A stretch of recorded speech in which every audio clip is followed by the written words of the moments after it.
right, we are live. Happy Thursday. Good afternoon, everybody here. Welcome to iPoke Podcast Episode 4. My name's Kyle Orr. I'm here with my host, Eric. So today we're going to be talking about an upcoming fight night card in Des Moines, Iowa. It's UFC Fight Night. We're going to be going over the main card and some of the best picks, the best bets. Eric, I am ready if you are. Yep, ready to go. Yes, sir. All right, so we're going to go ahead and start with the first fight of the main card to kick it off. We have actually, Eric, before we start this, we're going to go and say the phrase just to get it out of our system. Yeah, who the fuck is that guy? Who the fuck is that guy? So we've got Jeremy Stephens taking on Mason Jones. Where is my? There we go. Jeremy Stephens is sitting at a record. This is in the lightweight division, by the way. He's sitting at a record of 29-21. We have Mason Jones sitting at 15-2. So the Mason Jones is the favorite here at minus 575. And then Jeremy Stephens, everybody's favorite underdog in the past few years, is sitting at plus 425. So so if you go look at the UFC stats, I mean, it's just it appears that he hasn't been active in a few years, but he has in fact been active as a fighter in the past few years. So he's been doing so he's on a 5-fight losing streak with the UFC, and his last win was via TKO versus Josh Emmett back in 2018. Now, right now. Eric, we already know what Jeremy Stephens does. He rushes forward and he uses all of his power and just goes in like a freaking tank to try to knock your ass out. And that's been his game plan for a long time. And, also I want to add he is 8 years older than Jones. And, I think he has 3, I believe, and he has, but he has been making his rounds in the bare knuckle fighting. He has won his last 3 in a row, and with Eddie Alvarez being his last TKO win. So he's doing his thing in BKFC, but here's my concern. I can tell he's doing really good with BKFC. I'm sure he's going to be there for at least the next couple years, but I mean. It's just his return to MMA. I'm kind of questioning his return to MMA here against a guy like Jones. I mean, like I said, he's 8 years younger. Jones has a 3-inch reach advantage. He has 4 straight wins in Cage Warrior since his last UFC appearance, 3 knockouts, in fact. And I would have to say, this fight has a lot of potential inside the distance. I think that's my favorite bet here because there's no way in hell I'm going to lay down minus 575 on a guy like Jones who has shit the bed before in the past. I mean, he was released by the UFC following his loss to Ludovic Klein, where he was a minus 400 favorite, which was, he made a lot of people upset, including me. So, it's just he could not land a single takedown. He allowed Klein to control him for most of the fight. I think it was a rather underwhelming performance for somebody who was such a big favorite going into that. So, here's to hoping that his appearances in Cage Warriors have, got him back into to the point where he can compete at the UFC level. But my pick here is Jones. I think he's going to edge it out somehow, and I think he might find the finish somewhere, just like everybody does against Jeremy Stephens in the UFC. So I'm going to have to go with that. But like I said, I'm not laying minus 575 under any circumstances. I feel like minus 180 for this fight to end in a finish is the best bet here. What do you think, Eric? Yeah, I'd have to agree. I'm picking Jones because I don't see Stevens winning this, but yeah, that minus 575 is I don't have exactly the same level of confidence that the odds makers do in Jones winning this one, but I would definitely edge him out on that. So yeah, I'd have to agree. Fight ending in a finish, especially with these two guys being heavy strikers, that seems to be the case. Jeremy Stephens, though, as far as what you said, his return to MMA is a little shaky. His style suits bare knuckle boxing really well. Kind of similar to what we saw with Mike Perry, where he moved over to BKFC and then just started doing amazing because he was that kind of just brawler type. Jones isn't really a submission guy, but he does have some takedowns. He does some ground and pound, and just that mix up the whole way that the stance and your defense changes whenever you're having to worry about takedowns versus just punches. Hmm. Uh, I mean, I'm sure Jones is still getting his rounds in the gym with MMA, Yeah. but this is not great coming back after it was like 2021 was Steven's last MMA fight in the UFC, and then it's been nothing but BKFC since then. Hmm. Like you said, with Jones, he went back to Cage Warriors, and we have seen that a lot with other fighters where they Hmm. get cut from the UFC, they go to a smaller organization, and they kind of regroup. I mean, at that point, you have to accept, like, I'm either going to have to find a different career path or I'm going to get back in the UFC because Cage Hmm. Warriors just isn't going to pay the bills if you're Hmm. trying to make a legitimate career out of just MMA. UFC is really your only bet, unless maybe PFL if you win that Grand Prix, the $1 million.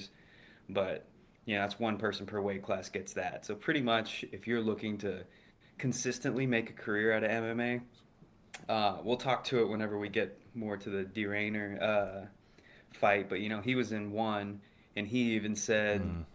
in one press conference, he was like, "If any fighters are thinking about signing with ONE FC, don't do it." Hmm. You know. So yeah, I think that it's likely Jones kind of had a realization that like I've got to buckle down, I've got to get even more serious about this than I was, and now he's back in the UFC, and I think that we might see something great out of him. Okay. Yeah, I mean, yeah, I definitely. I'm looking. I can highly anticipate a lot of improvement here. I mean, it's just we already. I mean, we already know Stevens has only. He's got one game plan. He has one thing in mind. Mason Jones knows exactly what that is. He's Hmm. got multiple ways in which he could finish this fight. And it's just Jeremy Stevens gets finished a lot. I mean, I'm kind of wondering if this is Jeremy Stevens' last UFC fight, and maybe if he plans to, announce his, retirement from the UFC. I'm not sure where he is contract wise, but Right, it, yeah, that would yeah, seem odd to come back for a one fight contract, but mm-hmm. it could be the case. But especially if Steven loses this one, I can't imagine him wanting to continue down this path, especially when he's already having success in BKFC. This is true. I mean, this is like Mike Perry want to come back. I mean, come on, man, Mike, just stay there. Yeah. You're a Hmm. staple, and he's a staple of that promotion now. I mean, he's the face of that promotion. Every time I think BKFC, I think Mike Perry. So I mean, Yeah, um, absolutely. but I just the 5-fight losing streak in the UFC is just that Hmm. I cannot overlook that. However, what I also can't overlook is it's plus 800 that Stevens gets a TKO here. So I think if you're going to bet on Stevens at all, I mean, you're going to have to pick him at probably at plus 800 because I mean, that's a crazy price for one pass to victory if you're going to Yeah. go with an underdog price. It's like, I mean, I guess you could go plus 425, but I would say if you're going to bet Stevens, go big or go home and take him for the knockout. But other than that, I Right. think It's like yeah. it almost seems impossible, or at least just extremely unlikely, that Stevens would win by decision. Hmm. So it's yeah, if you're willing to, bet on him to win, why go 425? Go the obvious Yeah, route I would at, say the plus 800. Yeah. absolutely. But other than that, I mean, yeah, Jones is the pick. I'm glad we both agree there because it's just, man, Stevens is knockout or bust, and I think there's a good chance that if this does end on a finish, it's gonna end probably before the second round. Mhm. I am anticipating. So I mean, if you want to take the bet there on this going under 2.5, I mean, hey, that's a good route to go here too if you don't want to pay up minus 75. But yeah. Right. I'd have to say he's the pick there. So, all right. So, I guess we can go ahead and move on. Let's go ahead to we've got this is in the bantamweight division. We've got Cameron Smotherman, who is 12-4, versus Serhi Sadeh. I hope I'm pronouncing that right. Who is sitting at 11-2. Sadeh is currently the minus 155 favorite, and the comeback on Cameron Smotherman is plus 130. So, I mean, both these guys, relatively new to the promotion. I mean, Sadeh is a slightly larger guy here with uh, sorry, excuse me, I lost my place. Yeah, slightly And larger guy with more UFC Smotherman's got experience. 5'9", Yeah, but go ahead. no, I'm sorry. And you know, he loves to get his finishes on the feet. He has 7 out of his 11 wins via TKO, and that's really the stat that stood out the most to me. You know, and also the argument can be made. Now he was defeated before he entered the UFC, but his one UFC loss, he actually busted as a -200 favorite, and the argument can be made that he beat Ramon Tavares on paper. I mean, you know, so and that he should be undefeated here, but. You know, I would have to say, but I'm gonna have to just kind of like by default. I mean, it's just I haven't seen enough out of Smotherman, even though Smotherman did do really. I mean, he did an really good job. I mean, coming in as an underdog, as a plus 380 underdog in his UFC debut against Jake Hadley. Yeah, he coming in at short notice, showed a lot of resiliency, he showed a lot of skill on the feet. Now I mean, this kid has a lot of promise. But I think I think the odds are right here. I mean, it's just this is kind of a hard one for me to pick because you know I want to pick, you know, I kind of want to pick Smotherman just because of you know resiliency and volume. But I feel like Sadeh has more power to put him out, and Cameron Smotherman has been knocked out in the first round twice in his professional career. So. That one stat, I mean, is pretty much the one thing that's going to make me lean toward Sadeh here. I can't. Not to say that Smotherman can't win by decision. As far as bets go, I mean, you know, you could go both ways here. I mean, you could do something like Smotherman via decision or Sadeh via knockout. Which let me look that up real quick because I don't have it. I think it's 1 second. I haven't seen that. You know, to be honest, I hadn't heard of either of these guys before everything got announced. I had to look them up. Hmm. Some of the tape I saw on Smotherman, I did like. He looked like a pretty good striker. You know, smooth. Like some of his movement just looked good to me. Granted, I was watching highlights, you know, but yeah. This one and neither of them have had a lot of fights in the UFC, Hmm. so you never know. I mean, there could be a whole other side of them as fighters that we haven't seen, and it's hard to judge off of like regional scene fights Hmm. because you have no idea really the caliber of person that they're facing. You True. know, it's easy for anyone to look good against some basically like hobbyist, you know, that's trying out pro MMA just to say that they did it, Hmm. versus someone that is really, you know, trying to make a life and a career out of it. Hmm. But I picked Smotherman just because, like I said, some of the tape I watched, I was like, okay, I see, you know, he does seem to be technical at times, and he does have some good movement. Hmm. So I'm gonna give him an edge, but I uh, I have not seen enough, you know, from either of them to Hmm. be super confident on any of these picks.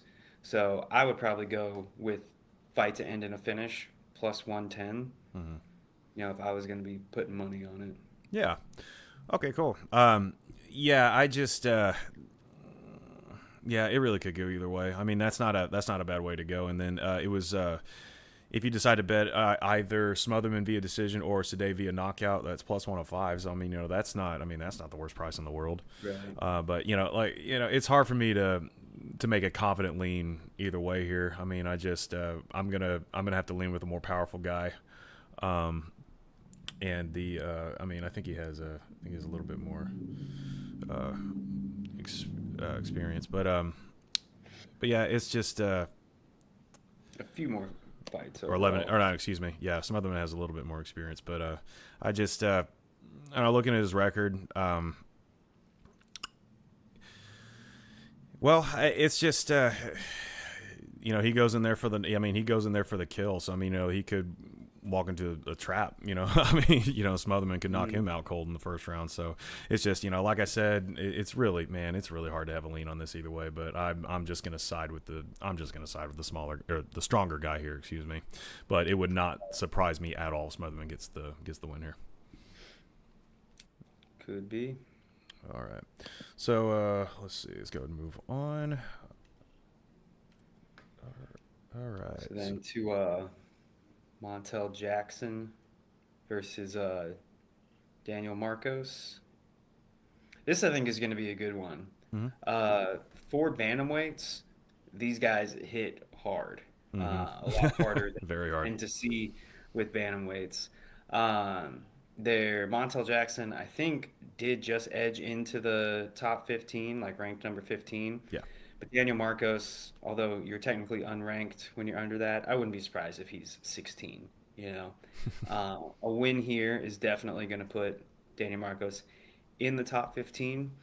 So I think he's going to be hungry, going to be looking for a win.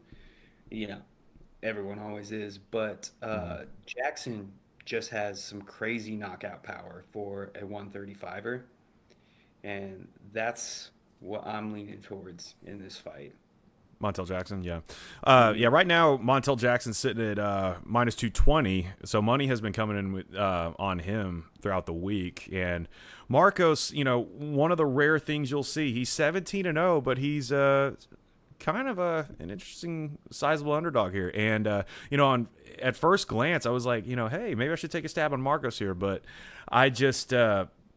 But then I kind of did a little bit more of a deep dive, and yeah. While Marcos is undefeated, he loves to press forward. He Mhm. showcased his skills on the feet against Adrian Yanez. I mean, pulling off that split decision victory. I mean, that was a excellent fight, and thanks to a dominant third round, I mean, it was really anyone's fight up until that point. And while I find it's interesting that the line isn't closer initially found it interesting that the line wasn't closer with Marcos being undefeated. Bettors are probably seeing, some past biases. I mean, he had multiple fouls against Arichi Lang, in which the fight ended via no contest. And in my opinion, that should have been ruled his first loss. I couldn't figure out why, because I mean, you got guys like Petr Yan, getting a legal knee, and then Aljamain Sterling winning the championship. But this guy does multiple Right. fouls, and then just it ends in a no contest. So I really don't know who makes the decisions here. I mean, yeah, they're accidental, What but they got to round be was it? careful. Do you remember what round it was Like what? when it got I called? think it was the third, if I recall correctly. But Oh, let me then double yeah. check. But no, there were Yes. multiple fouls in that fight. It was, I mean, I was like, dang, man. Like, how did? I don't know how that resulted. That should have been a loss. I feel. I don't know. So yeah, let me verify that. So it happened in the yeah, the end or round two. Excuse me. 3 minutes 28 seconds of round two. They rolled to no contest.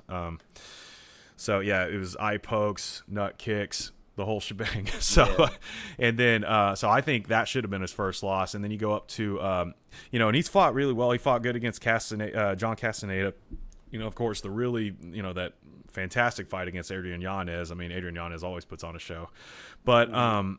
and then let's see, there was another point I was going to make. It was I just if you look at the stats in his fight against Davy Grant. The Davy Grant fight's the one I wanted to bring up because in that one it was one thing that I found interesting was that if you go look at the stats, the numbers favored Grant on the feet with Marcos' third round seemingly giving him the edge on the scorecard. So I mean, I'm kind of wondering why that wasn't his second loss. So I mean, it's just so after with that being said, I mean, I think this guy should be 15 and 2, but Yeah. um, I don't think this guy's going to remain undefeated going into this one. So I'm actually taking Montel Jackson here. Uh, to get the win here, and I'm pretty confident about it. I mean, Montel, he is huge for bantamweight. I mean, he's got a 6.5 reach advantage, 3-inch height advantage coming into this Mhm. fight. So I mean, it's just, and I guarantee you, he is going to know exactly how to use it. Even though Daniel Marcos, yeah, he is a dog. I mean, he's gonna have to. He's gonna have to go in and he's gonna like Marco's gonna have to go in and get real inside, make it dirty, utilize that clinch, and also another thing I want to mention: Montel Jackson. He holds the record for the most knockdowns in UFC bantamweight history at 11. He's also tied for the most consecutive fights with the knockdown landed. Now, also, I mean, it's just he was and. when he knocked out Damone Blackshear in just 18 seconds, I mean, he showed that his, just that big, that big frame, that big size, for a bantamweight is just, he's gonna be working his way up from here, and I don't think he's gonna lose his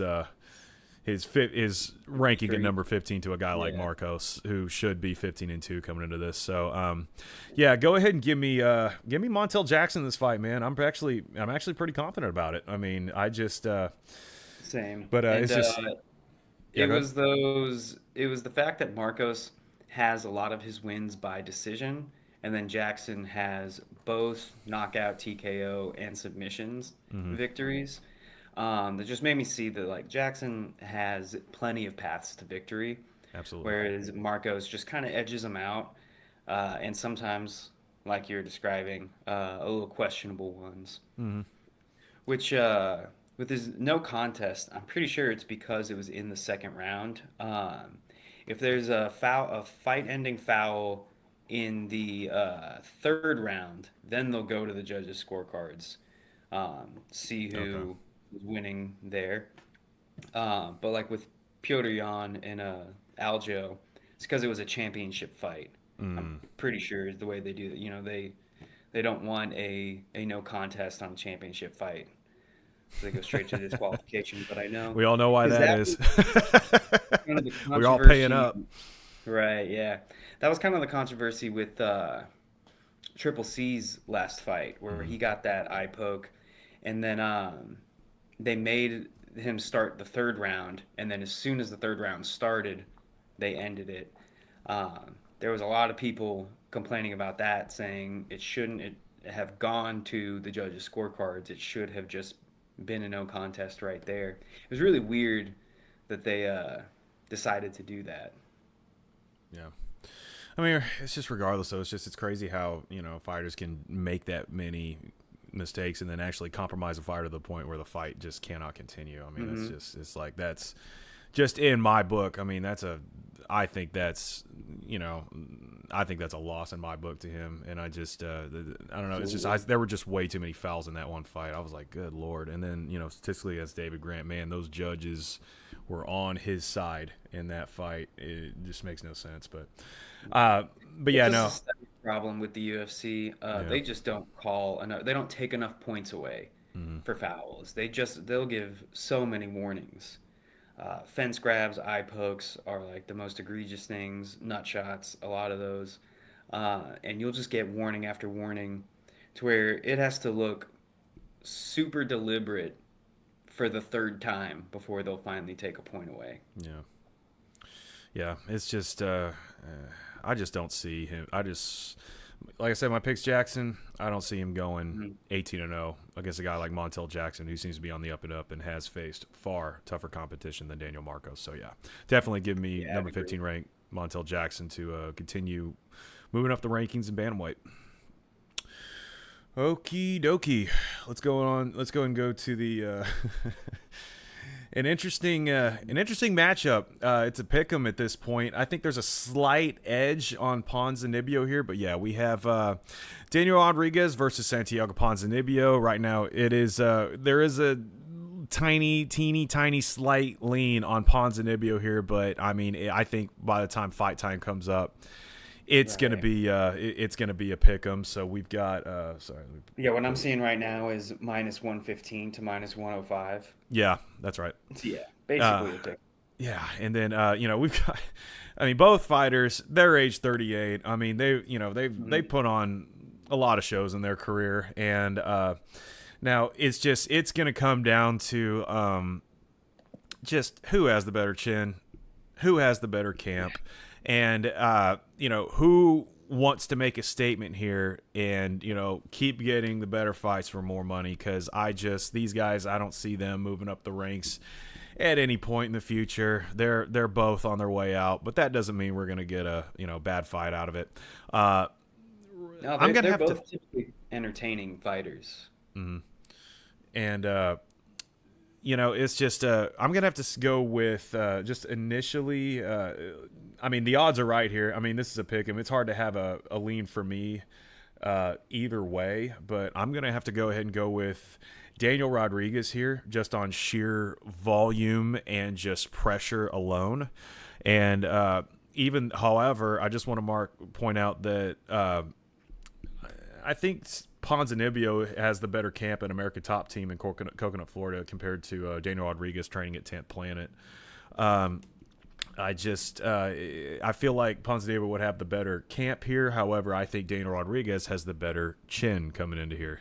Because I mean, I think his only knockout loss, I believe, was against Ian Machado Gary, but no one's gonna dog him for that there. I mean, Ian Machado Gary is really good. So, but I think Daniel Rodriguez, he's got that dog in him. I think he's gonna be able to pressure forward, but he might need a knockout win here. But the thing about Ponzinibbio is that he does happen to get hit a lot. Let me see if I can pull up the numbers here. It was where are you? So I'm getting lost here. I have too many notes, bro. And then it wouldn't shock me if the one with the better camp gets the win here, but I don't think I can go with D-Rod via TKO plus 350. That's enticing just because Santiago Ponzinibbio does get hit a lot. But also you could do Ponzi via decision or D-Rod via TKO, which is minus 135. But if you got to lean either way, though, it's just going with the pick and price is not a bad way to go. But I don't know. What do you think? I'd have to agree. I'm picking D-Rod on this one for really the same reasons you gave. He just has that aggressive style, really in your face. Has good kicks. It's not like just like beautiful, like we would see with some fighters, but you can just tell there's a lot of power in his kicks when they land. Not so much up high to the head, but his leg and body kicks, they hit well. And Ponzinibbio, although he does get hit, one thing he's pretty good at is leaning back and slipping out of the way of some punches. But whenever you do that, your legs are open, to eat leg kicks. And I wouldn't be surprised if that's a strategy that D-Rod tries to use in this one. Is, throw a couple punch combination, get Ponzinibbio starting to slip and lean back, and then just crack him right in the legs. Yeah, absolutely. It's hard to get a lean either way here. Once again, it's just. But both of these guys, are on their way out. It's a battle. It's going to be a battle of who has a better chin. And it's if. Now D-Rod via TKO, that is an enticing price. But then again, Ponzi via decision or D-Rod via TKO at minus 135, I think would probably be my favorite pick here. But I don't know. Do you see this fight going the distance, or you think one of these guys can maybe finish the other?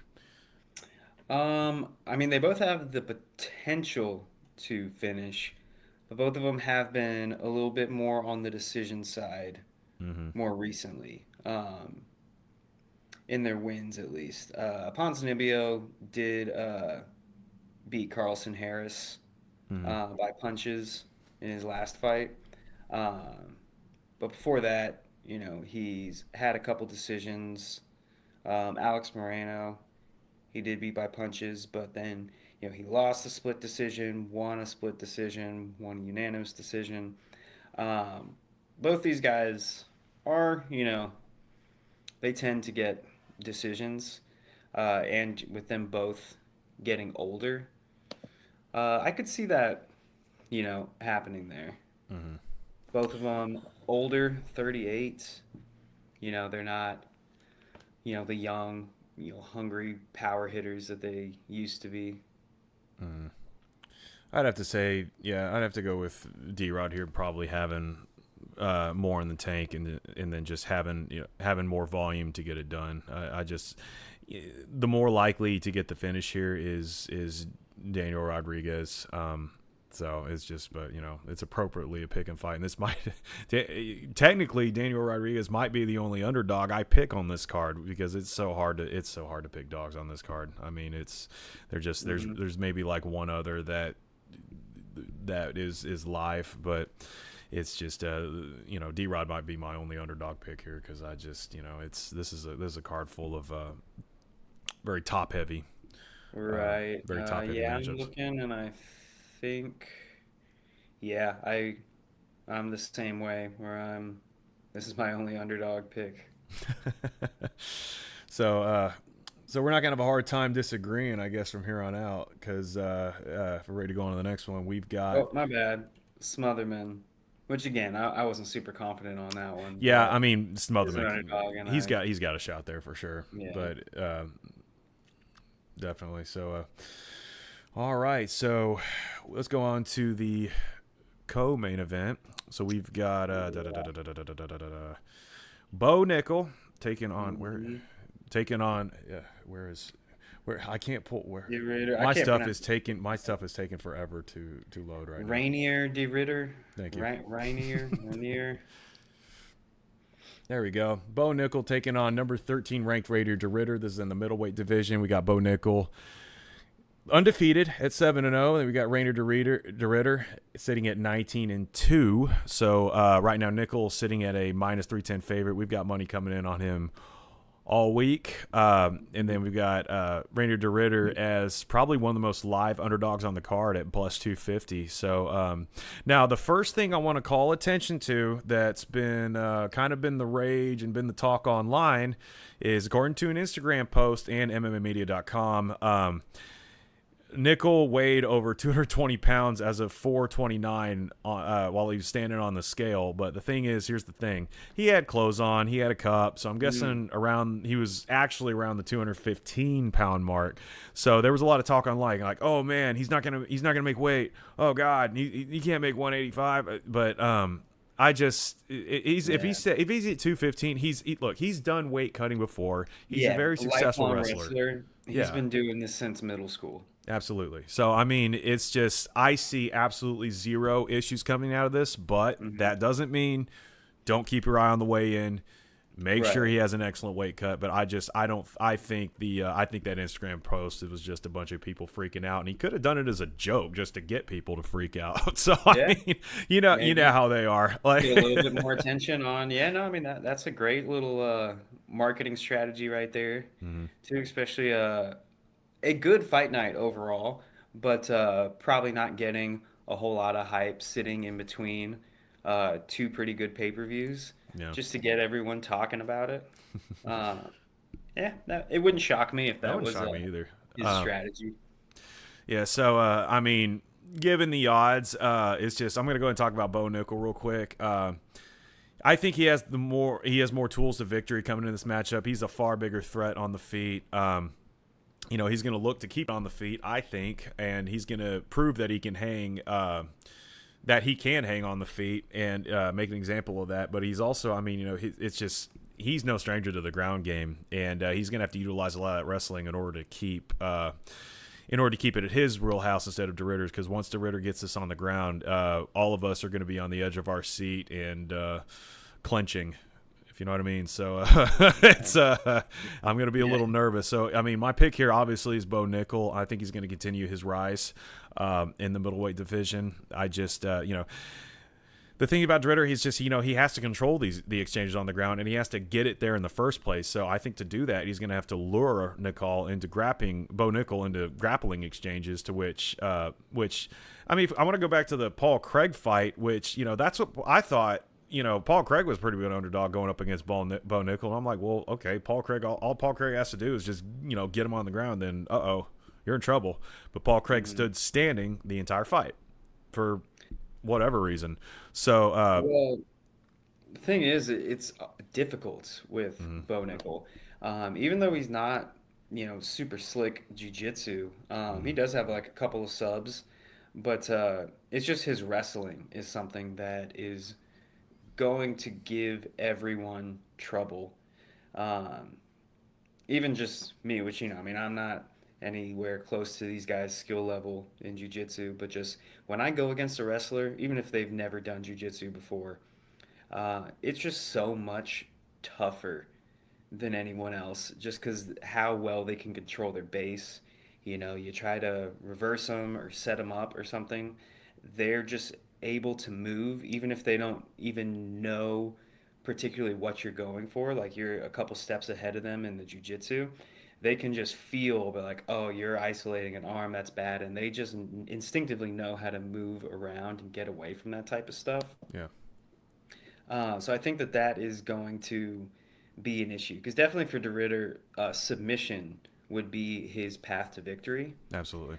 But you know, it's going to be hard for him to be on top. You know, he's going to be throwing up submission attempts from the bottom, most likely, Hmm. because regardless of how they get to the ground, you can assume Nickel's going to end up on top pretty soon, and then laying in ground and pound.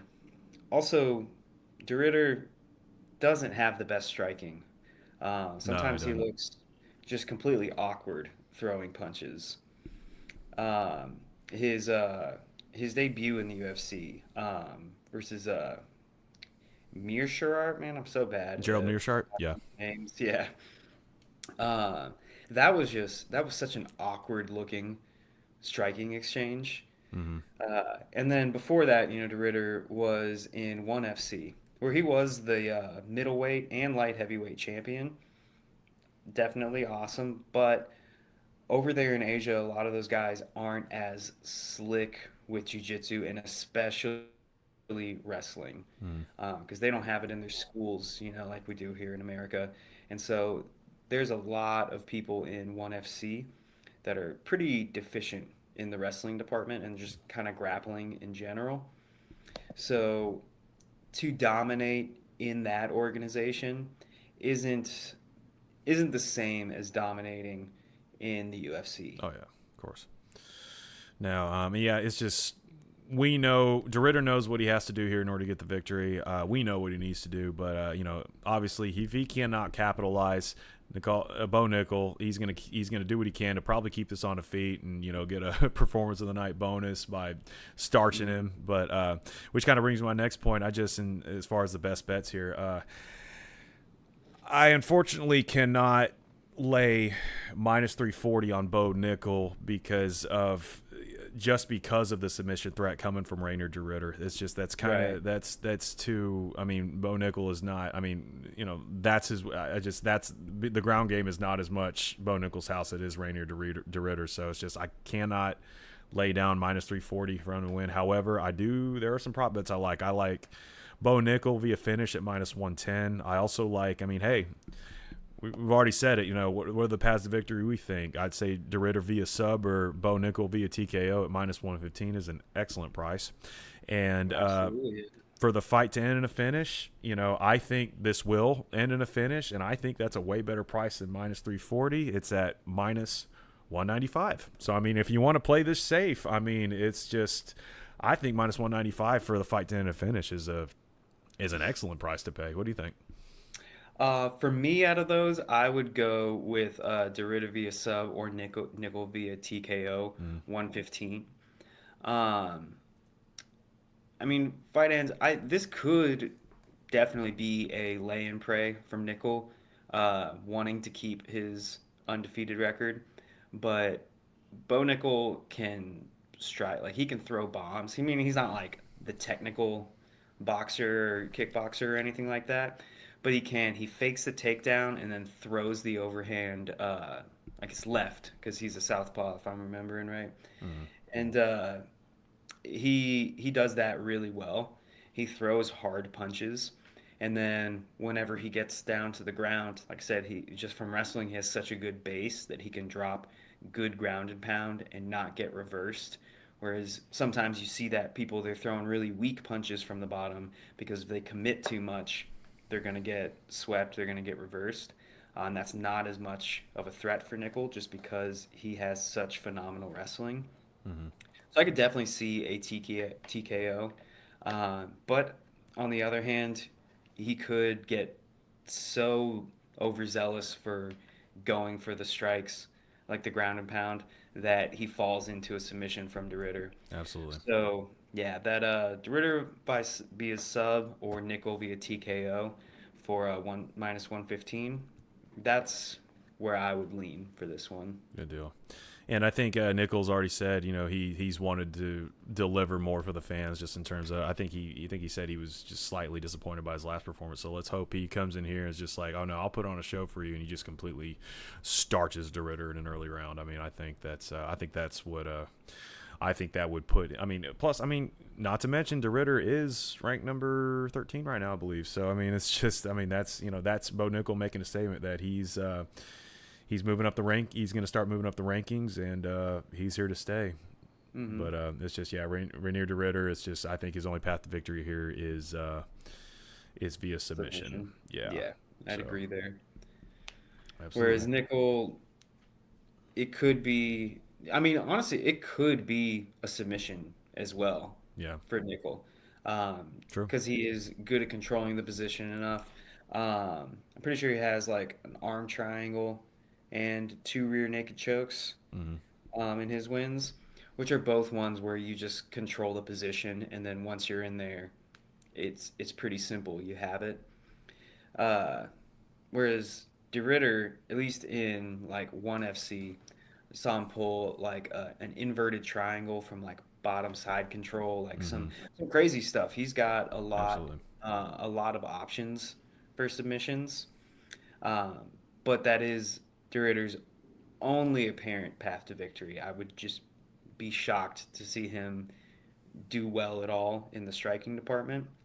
Whereas Nickel could get a standing knockout or TKO, could get a ground and pound TKO, or could get like an arm triangle or rear naked choke or something like that. There's just so many more paths to victory for Bo Nickel. Absolutely. I mean, I'm trying to see. It's just who might have had the better. American top team. I feel like is gonna. I mean, there are a lot of American top team fighters on this card. I feel like he's gonna be properly prepared for an opponent like Rainier DeRitter, who has one path to victory and is not anywhere near as much of a threat to the fight. However, Rainier DeRitter is taller, but by I think 3 inches, and then he has a 2-inch to 6'4". Yeah. And he has a 2-inch reach advantage, but I don't think it's going to matter. Rainier DeRitter, he's gonna win one way and one way alone. Which, after your point that you made, it kind of makes me want to take a stab at -110 at Bo Nickel via finish in some fashion, because it's very possible that rear naked chokes into the point. It's just like no no tools in your wheelhouse is going to get you out of that, buddy. So, but yeah, definitely give me Bo Nickel here, and glad you agree. Okie dokie. So let's go ahead and go to our main event in the evening. I am very, very much looking forward to this fight, because when you hear the name, when you hear the name Corey Sandhagen and or the name Davison Figueiredo, there's going to be a bloodbath inbound, 5-round bloodbath inbound, and now we have both of these guys coming together finally. I cannot wait for this fight. It is going to be incredible. So now we have, let's see, number 4 bantamweight Corey Sandhagen, who's sitting at 17-5, taking on number 5 bantamweight Davison Figueiredo, who's sitting at 24-4-1. Now, Corey Sandhagen is sitting at as a -470 favorite, and the comeback on Davison Figueiredo is plus 360. So, it's just 5-round bloodbath. That's what I'm thinking here. And I think Sandhagen is easily the rightful favorite here. I mean, the odds have been dropping steadily in favor of Sandhagen for the second half of April. Earlier this week, the odds were at, I think, like -470. And I said, man, that'll be over -500 by Wednesday. I was correct. Money keeps on coming in for him. We've got a 4-year age gap. We've got a 6-inch height and 2-inch reach advantage for Sandhagen. Both fighters have become sort of gatekeepers. I don't know. I think out of the both of them, the one that may have a chance at a title shot in the future again would probably be Corey Sandhagen, as long as he puts on a dominant performance on Saturday.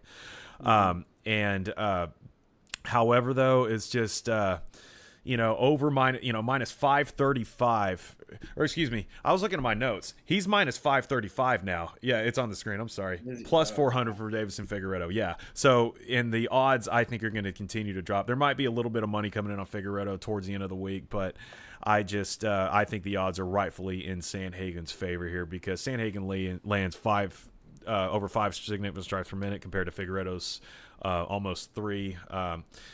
Both have become accustomed to 5-round wars, and I feel like I said before, Sandhagen is more likely of the two to be moving up the rankings. And if anybody's going to get a finish here, I think it's going to be Sandhagen. I mean, he's also has the cardio edge, training at elevation.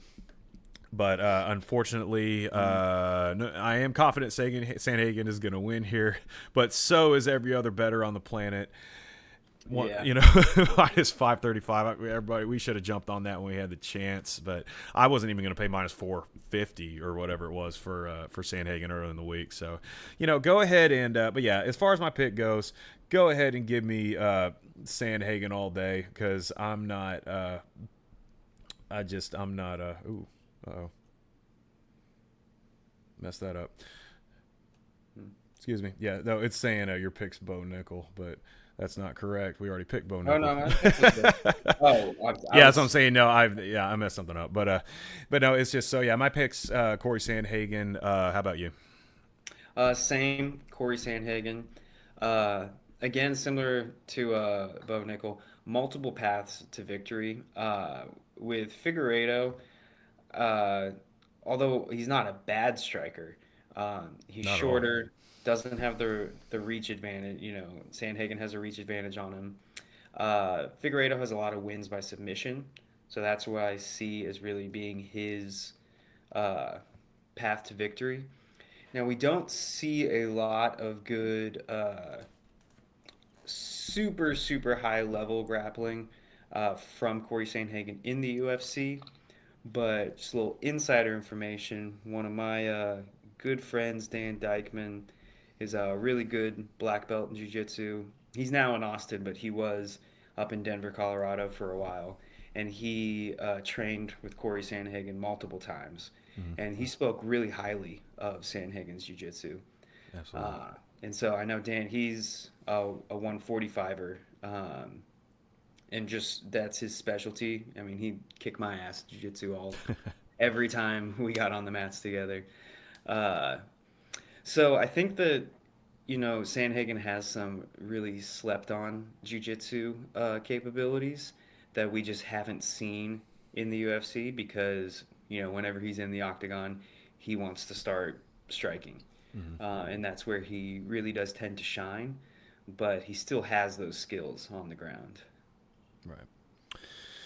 So I mean, as far as bets go, I mean, as I said earlier, I think Corey Sandhagen has the more likelihood, the more tools in his game to get the finish here. I just don't see Davison Figueiredo. I think the only way he can win is if he somehow finishes Sandhagen, or because I just don't see Figueiredo pouring on more volume than Sandhagen here, going to to the scorecards. But and while I'm not going to pay. Was it minus 535 for Yeah. Sandhagen, no matter how good he is, Mhm. no matter how confident I am that he's going to win in this spot. I think the price for the fight to go to distance at minus 180, I think is an excellent price to pay. I think that's a safe bet, Mhm. whether it goes either way. And also, I mean, hey, if you want to get plus money on this, the plus 5.5 point spread at plus 140 for Figueiredo. I mean, if this goes to decision, even if Corey Sandhagen wins, and if it's a close fight, I mean, you're cashing at plus 140. So I mean, it's just I think that's a really good bet. And of course, we got Sandhagen at via decision at minus 150. So it's just we have a lot of options here. Mhm. In terms of bets, I just laying down minus 535 in a parlay just is not. Right. I just don't think that's ideal. That's just too much for me. I would rather go take a stab at a prop bet like that. Because no matter if this fight goes I'm pretty confident this fight will go the distance unless it's another TKO doctor stoppage like Figueiredo's experience in the past. But Mhm.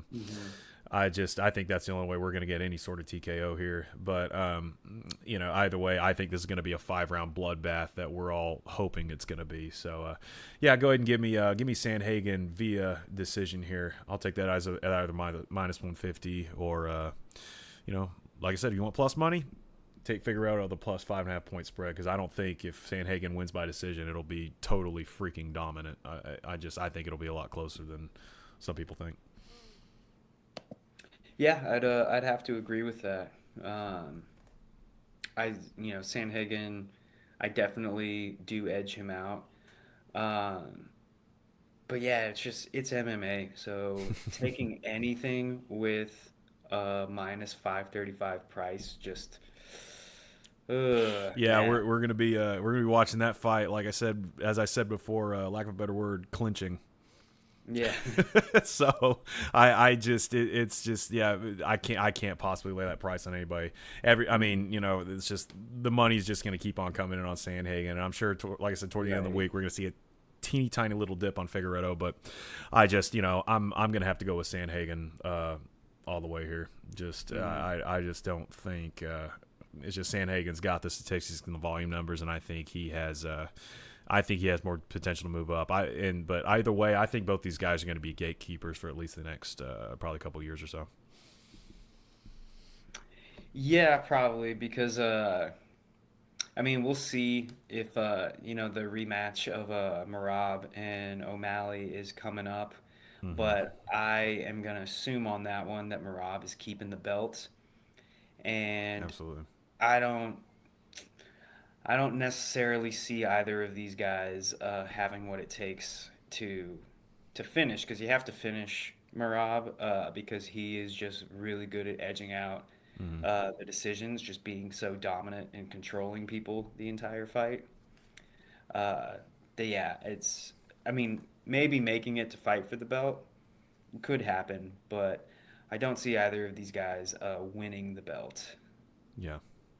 at least in the way that the bantamweight division is sitting right now. Yeah, because we got I mean, O'Malley still sitting at number one. Petr at number two. Umar Nurmagomedov making a statement in his career. Moving Mhm. up to number three. He just beat Sandhagen himself. I don't see Figueredo, beating Nurmagomedov in the future.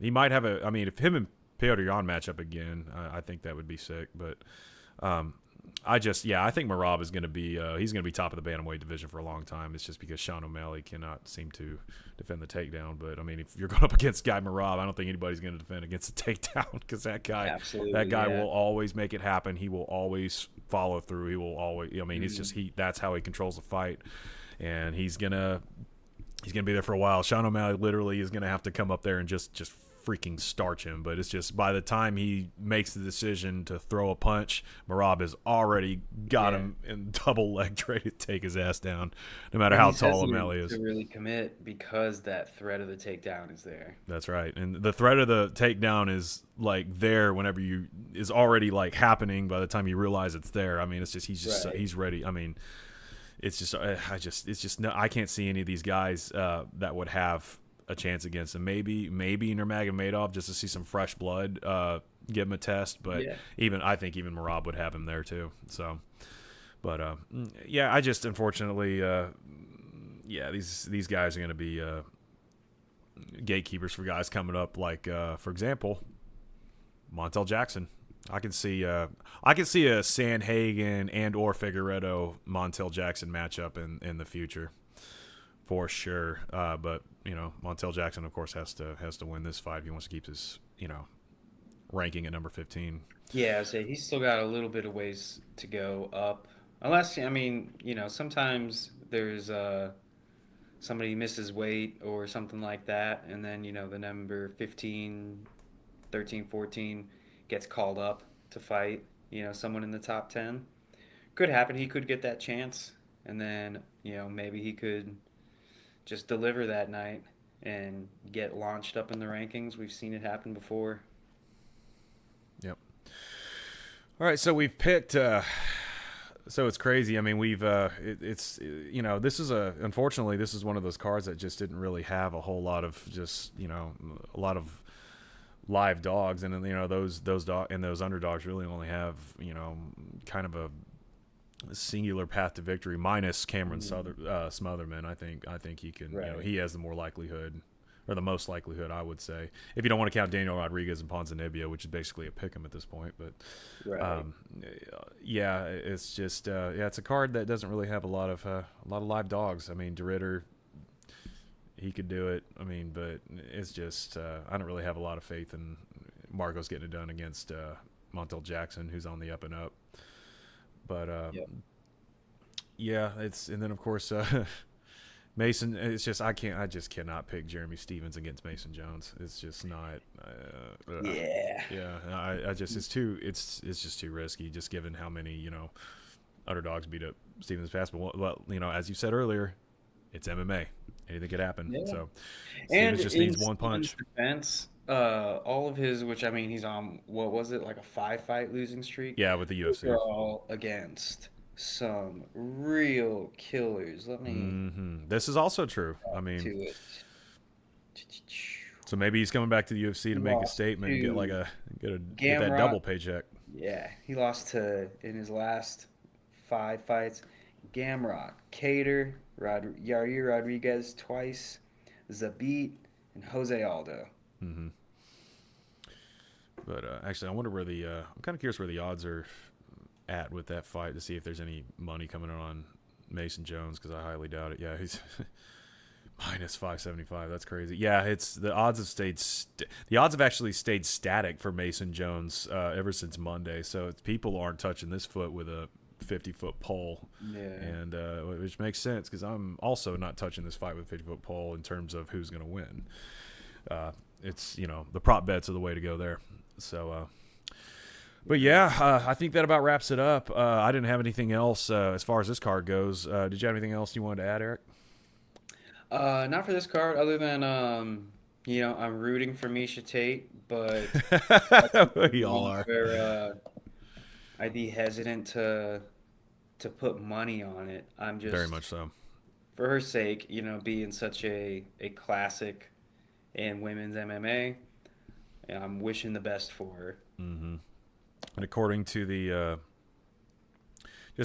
odds, ever since Monday, I mean, Misha Tate was a minus 138. She's dropped to minus 142. Looks like bettors aren't touching this fight either, so Yeah. rightfully so. It's Mhm. currently sitting at minus 330 that this fight goes to a decision. I don't even want to. Even though that's an expensive price, I'd still say that Yeah, might be the best bet to take. I would say so. I mean, and we're all gonna be upset. It'll be the biggest moment in their careers if one of them gets a knockout or a sub, and then we're gonna be And like, everyone's pissed. ooh. We got Kevin Stern in the chat saying Misha Tate, what an old babe. Yep. That's Hmm. yeah. She's getting up there in age for sure, but it's just She's she's always gonna be a fan favorite, of course. she's what? Isn't she like in her late 38? Yeah. Uh, So same age as Ponzinibbio mm-hmm. and D-Rod. But it's just there are literally like no really sizable advantages other than Misha Tate has a 2-inch reach advantage. But Mm. yeah, 35 to compared to 38. Wow, Misha's the older one here. I forgot about that. But I mean, when we're talking about Yana Santos or formerly Yana Kunitskaya, yeah, she won as a minus 145 against Chelsea Chandler. Lost to Carol Rosa, lost to Holly Holm, lost to Renee Aldana. But Misha Tate, however, I mean,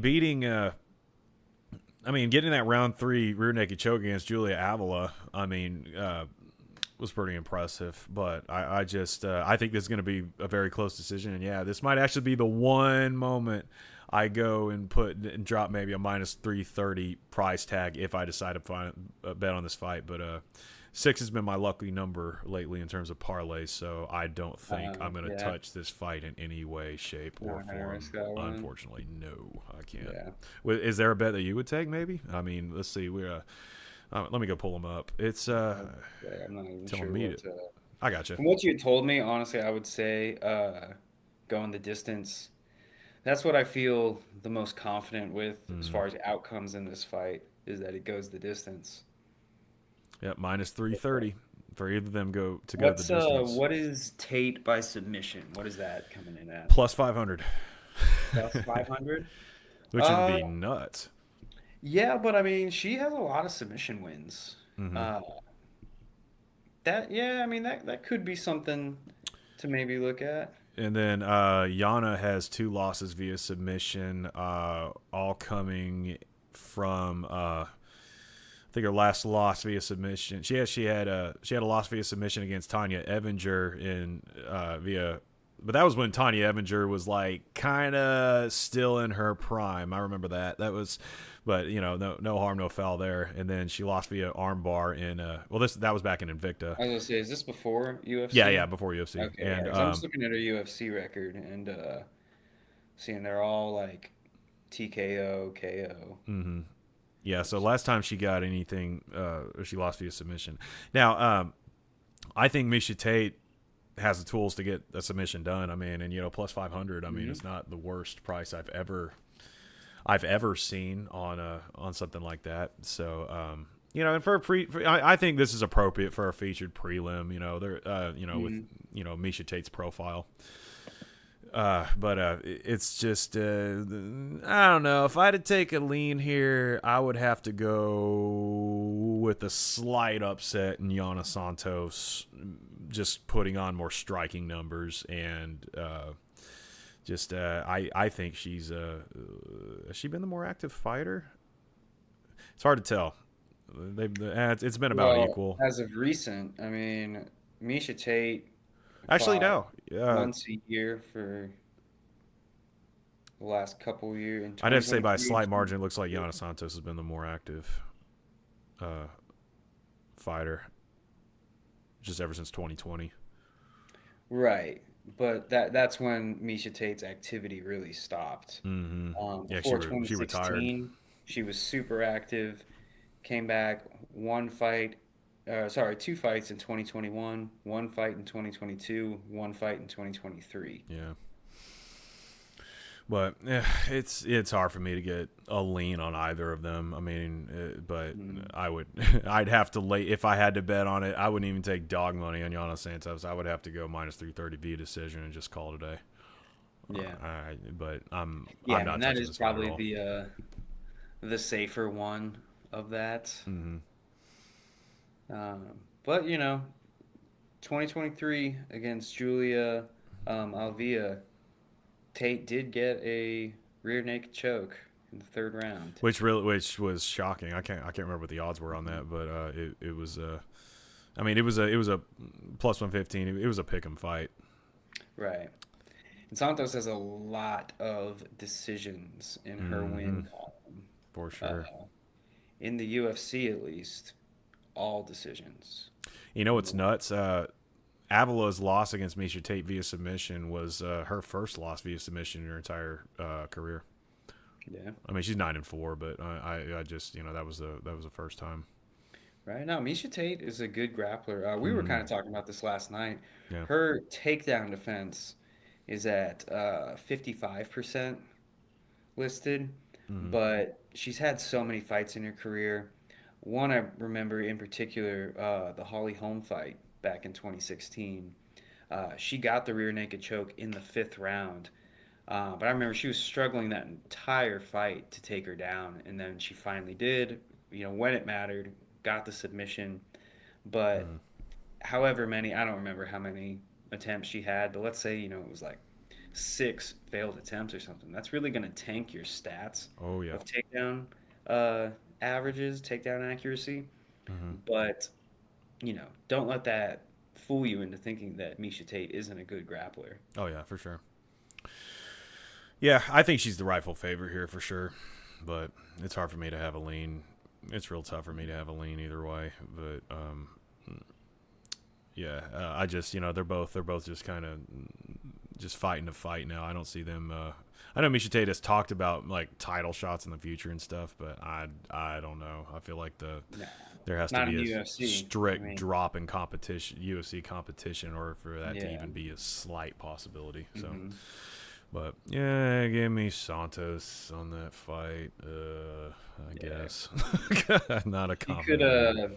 what was that one that just just went under. I think it was called a Global Fight League or something. Did you see anything of that? I heard of it, but I didn't really go Their into it. card was looking like a Oh great wait, UFC yes, card wait, from like yes, 10 yes, I did years hear ago. about that. They said they couldn't get enough One of their investors something. backed out. Yeah, yeah, yeah, yeah, Mhm. yeah. They had But to drop, but man, their cards were looking great. I don't have it in front of me, but off the top of my head, I mean, pretty sure like Frankie Edgar was fighting.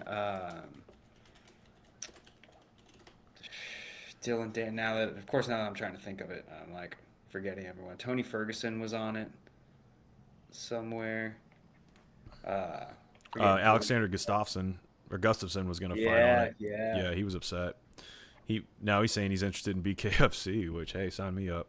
Oh yeah. Um, but yeah, the promotion canceled its inaugural events in May, and that's so it's crazy, man. I'm looking at MMA Junkie right now, Okay. um, which is just I want to go look at this card real quick. Like, what was the? Let's see here. They're not showing it. Yeah, May Oh, 24th. one. Uriah Faber, Henan Barral. Wow. Yeah. Anthony Mm-hmm. Pettis, Benson Henderson. Wow. Holly Holm, Julia Budd. Okay. The Mm-hmm. event, and then event on May 25th. I guess the day after. So it's like a 2 day thing. Probably like a That's Friday cool. Saturday thing. Yeah. Okay. So yeah. So Tony Ferguson versus Dylan Dennis. Yeah. What a great way for Tony to finally get a win, though. Douglas Lima versus Uriah Hall was also supposed to be on one of Man, those. that was Tony Ferguson would have something to, like yeah I think I would give Tony Ferguson the win there. Yeah, for sure. OSP versus Gustafson. Ooh, wow. Uriah Hall versus Douglas Lima and Paige Van Zant versus Randy Field. Hmm. Okay, That's what I'm sign me saying. up, It dude. was it was an amazing UFC card from 10 years ago, is Yeah, what they had lined up. like they'd have to charge double pay per view for these matchups. I Yeah. mean, but thankfully, hopefully not. But yeah, no, just that is just absolutely sick. I can't like. Did they give a reason? I'm trying to. The only reason I saw was that an investor had backed, at least one investor had backed out. So So my guess would be they were kind of announcing a lot of this before they necessarily had all the money in place. They had mhm. all the contracts signed, hoping to get a lot of interest and hype around it to then, be able to show investors, be like, hey, look at how much this is blowing up online.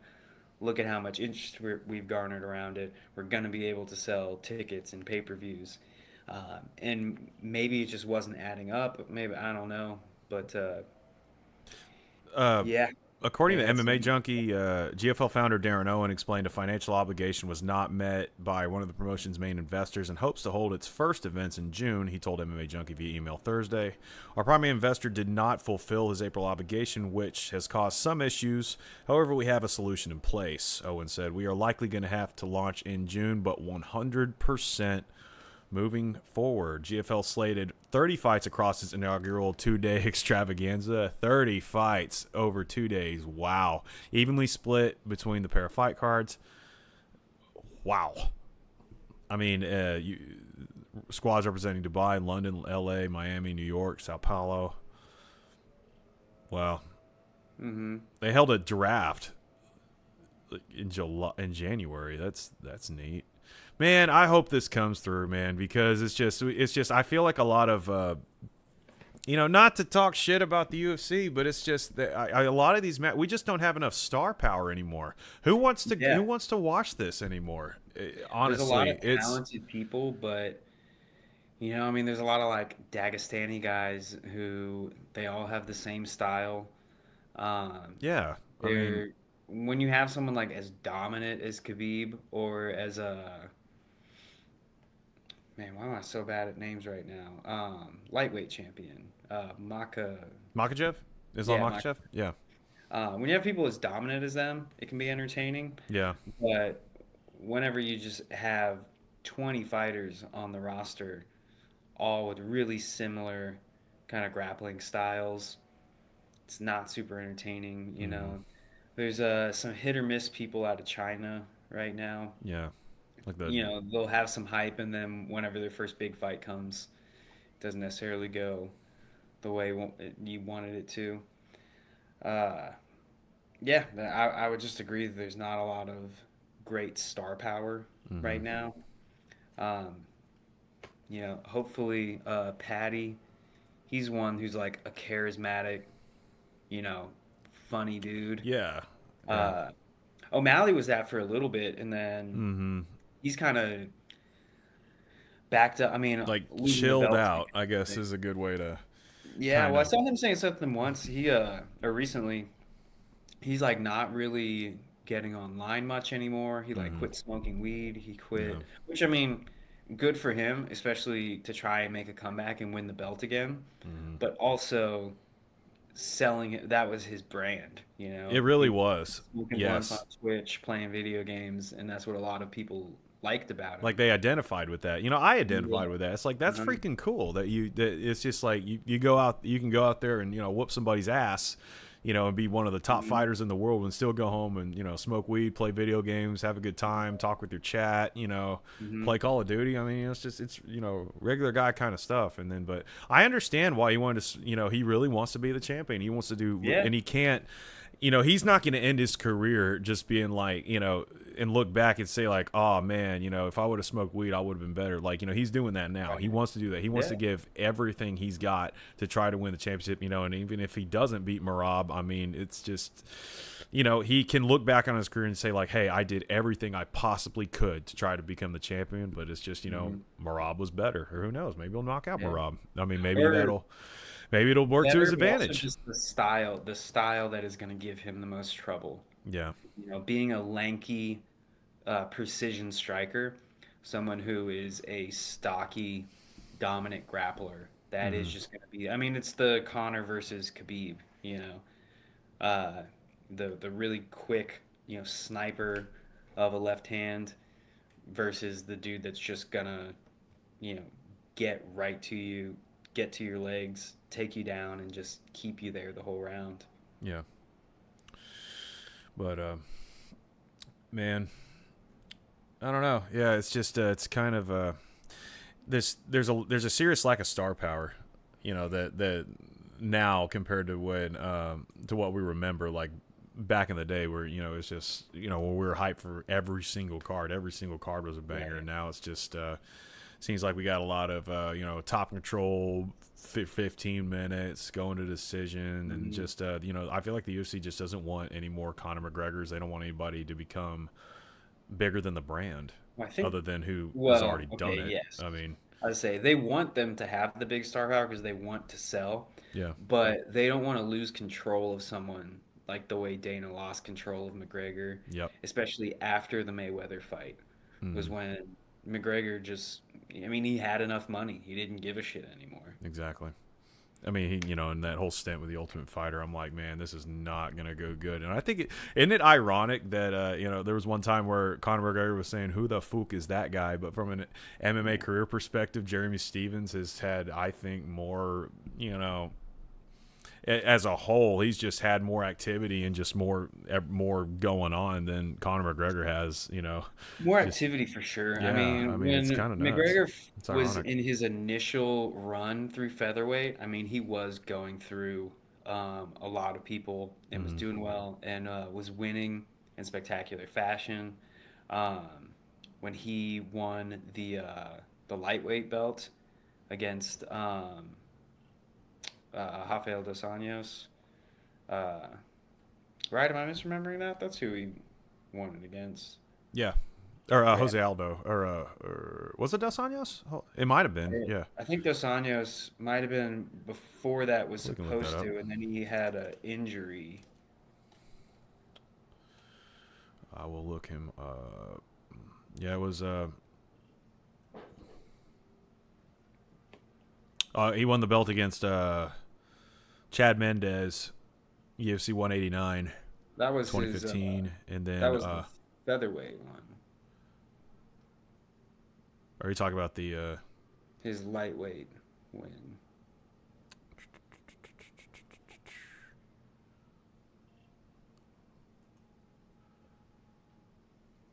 Lightweight. Was it Eddie Alvarez? Alvarez, yes, that's what. So Okay, Dos gotcha. Anjos was their initially scheduled one, and then one of them had an injury. I want to say it was Dos Anjos.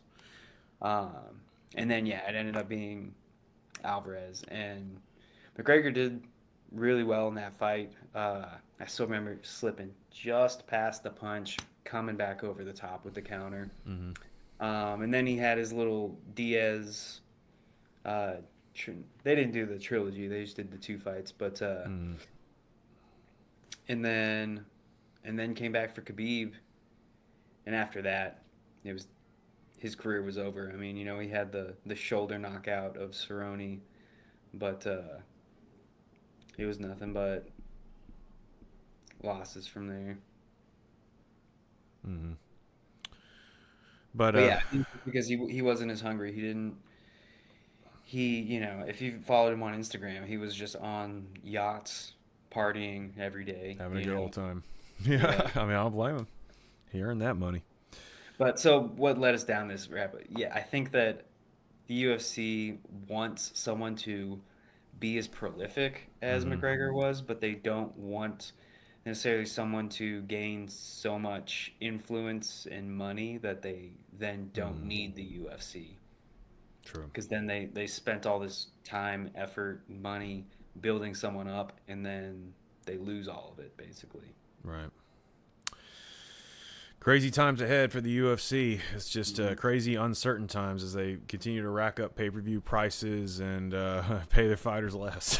Mhm. So, only time will You heard tell. And about talk of them moving to Netflix for yeah, like fight nights and I hope it stuff? happens.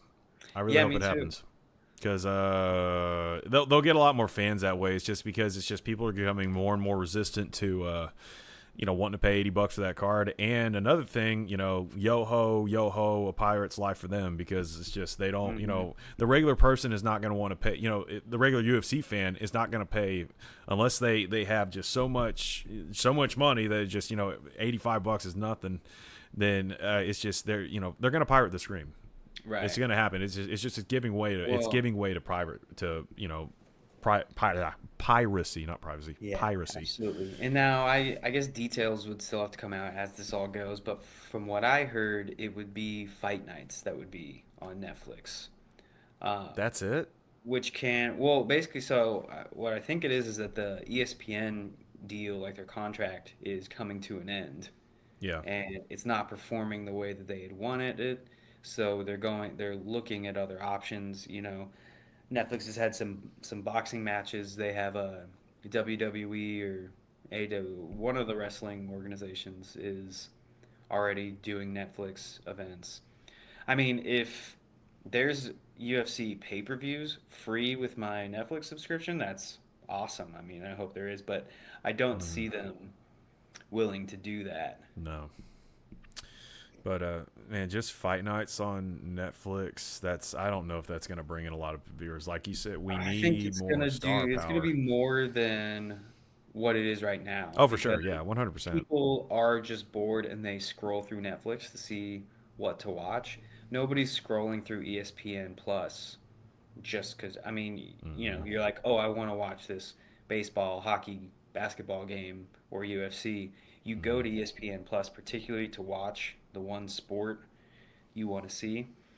But you get a lot of people just kind of browsing through Netflix and they're like, oh, UFC's on. And, maybe it's something like this one coming up this Saturday, just like, oh, Corey Sandhagen. I think I've heard of that guy. Mm-hmm. They'll click on it, and it's an earlier one.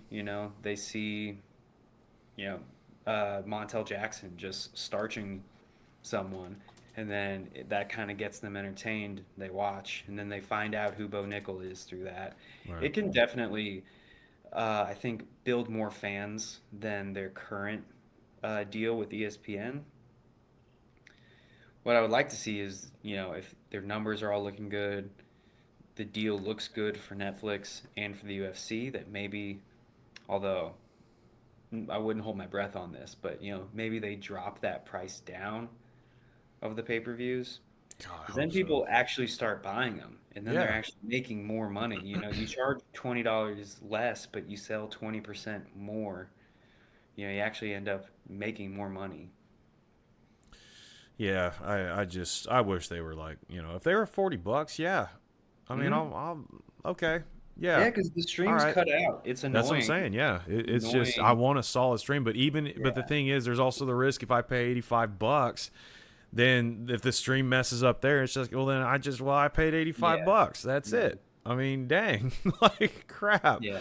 And what if all the Mm. fights are boring? You paid $85 to watch boring fights. It's like Yeah. crap. Like it's just like you're gambling. Like I mean, Hmm. in terms of like whether you want to pay for a card just to have good quality, have friends over to watch it, that kind of thing.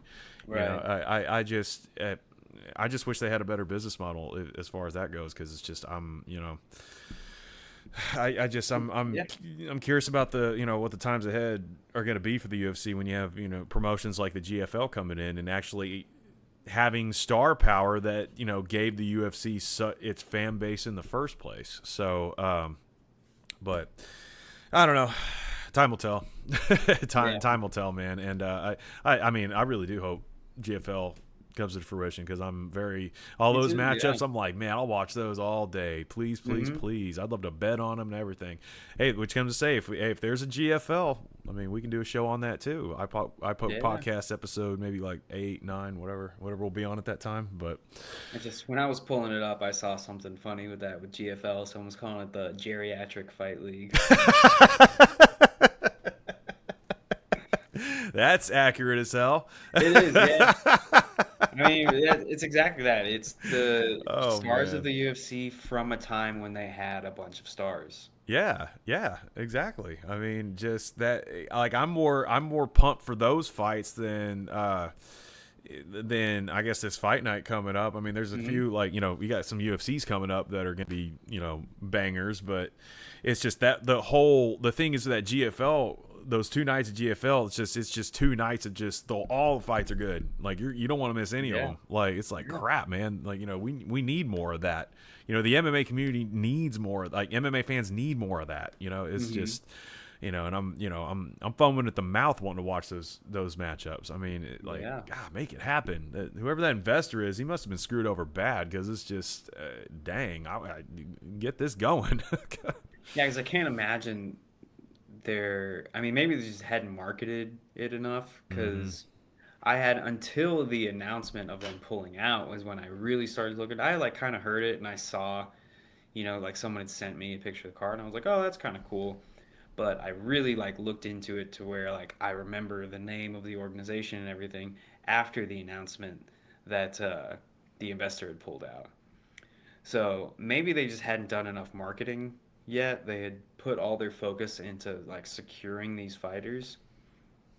But yeah, I mean, if that's something that every MMA fan knows about and knows is going on, everyone's gonna watch it. For I sure. mean, that's a great card. And because who cares if they're older? They're fighting other older people like equal level. It's still gonna be exciting. Right.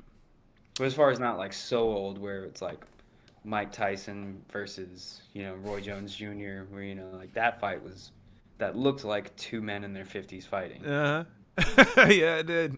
Can you imagine like the people who paid just thousands out the ass to sit front row to Right, yeah, when they could have just they could have like gone at a night out at a country club and seen the same thing. I don't know. exactly. Also, I hope that GFL is not doing drug testing or at least like stringent drug testing. Like, Roids all day. yeah, like Vitor Belfort, let him get back Absolutely. on TRT. Mm-hmm. Let him. Randy Mm-hmm. Couture won the heavyweight title at like 48, I think. Yeah. But back when UFC was, the drug test was a handshake. True. Oh man. Oh, all right. I think I'm gonna have to go and wrap it up. Was there anything else you wanted to add, Eric, before we get out of here? No, I think we covered everything. All righty. So UFC Fight Night Des Moines coming up on Saturday. We're going to be on iPoke Podcast Episode 5. We'll be covering the next UFC fight, which is UFC 315. Looking forward to it. That's going to be a banger of a card. We got Bilal Muhammad taking on Jack Della Magdalena for the welterweight title. We got Valentina Shevchenko taking on Manon Fiorot. Jose Aldo, Ayman Zahabi, Alexa Grasso, Benoit Saint-Denis. Joel Alvarez. Yeah, he's pretty good. So, yeah, pretty good main card coming up on UFC 315. I'm just looking through that the Gilbert Burns, Michael Morales fight got Yeah, I was canceled. looking forward to that, seeing where Gilbert Woods is in terms of his career right now. But And yeah, Michael Morales, I mean, same. he's entertaining Yeah, to 17 watch. and 0, and he's ranked above. Let's see, what's his rank right now? He's up there.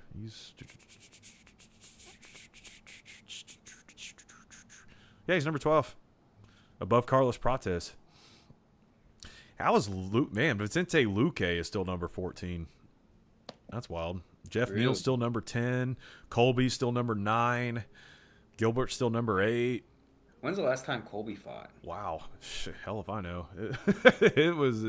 It's been a minute. Let's see. Colby. Colby He Covington. last time he fought was in 2024 against Joaquin Buckley. Yeah, I knew that was. Yeah, I knew he was gonna lose that fight for Oh, that's sure. right. Yeah. Yeah, he's on his way out. I think he doesn't have a fight scheduled, and hopefully we'll see him making his WWE debut in the near future because I think Yeah. he's gonna kill it in that fucking promotion. Given Yeah. his trash talk history, his Right. skill on the mic, if you will. But no, it's just that's gonna be because I mean, can you imagine like 185, 200-pound Colby Covington coming into the ring and just talking a bunch of crap? I mean, that's gonna be fun to watch. Yeah. I'm looking forward to it. It's gonna be hilarious. But yeah, no, Colby's MMA career is all but done right now. But He's fought once a year since 2020. mm-hmm. One fight Yeah, in 2020, one in 21, one in and 22, one na- in 23. Yeah. nowadays, just everybody tunes in and just watch him lose. So Yeah. I think he needs to make his transition to the WWE while the getting's good. But all right, I'm gonna go ahead and I'm fortunately gonna have to tune out here. So everybody, thank you so much for tuning in to episode 4. We got episode 5 coming up next week on UFC 315. Hopefully next Wednesday we'll keep you updated on a time and a date. So thank you very much for tuning in. If you haven't already, please please subscribe. Really helps the channel grow, helps us keep cranking out more episodes, and let us know in the comments what you think about our picks, what our bets, and maybe what you would do in your situation. So once again, thank you for joining us, and we will see you next time. Take care.